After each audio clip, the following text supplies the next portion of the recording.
So we're going to just take a quick look at behavioral psychology. And behavioral psychology is the standard way that we have looked at behaviors for a very, very long time. It's based on the research of Skinner, who studied animals and not people. And so, yes, rats.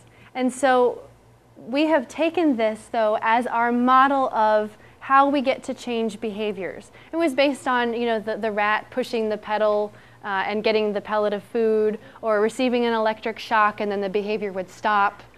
And so we got the ideas of rewards, pressing the bar and the pellet comes down, or punishments where, there's an electric shock in this case. But we've taken those ideas and we've applied them to parenting. So our typical example, we have child A, who's always Johnny in my examples. My brother was John, by the way. Hit somebody, which he did all the time. And so what my parents would do, and maybe your parents did this, and maybe you've done this as a parent too, I know I did, I would put my son in timeout, or my parents would put him in timeout. Okay, go sit on the chair.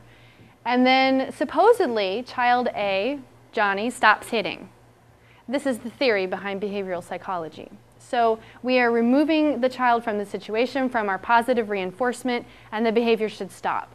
Now, many of you who have children with severe behaviors know that that's not what happens.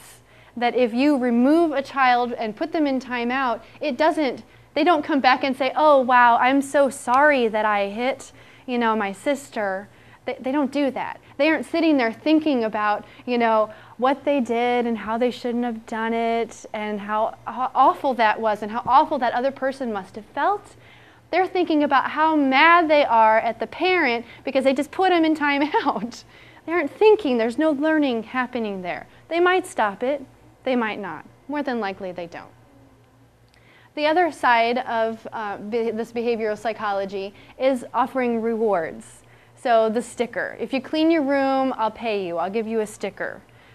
This is a little bit less, I guess it's less shocking, than timeout once you start shifting your paradigm, offering something. But the other thing that comes up with this is, does it work?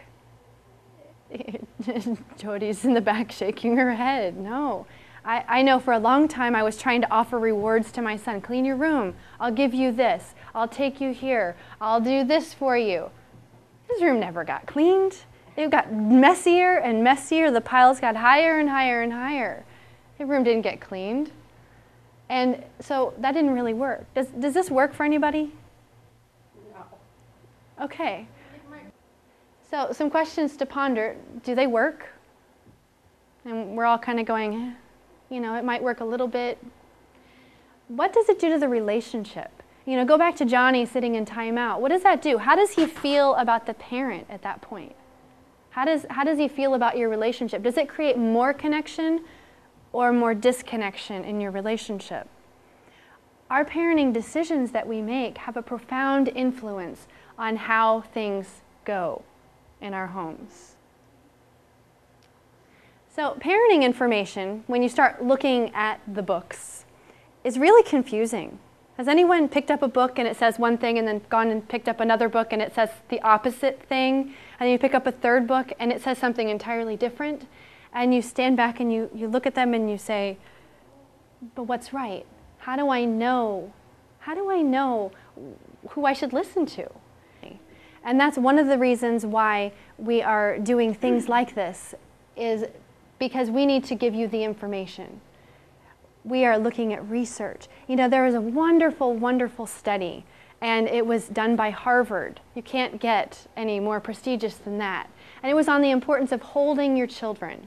It was on the importance of touch, and not just for infants, but for much older children as well.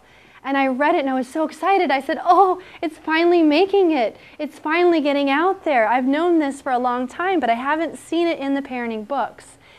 And then I got to the bottom and read the date, and it was 1998.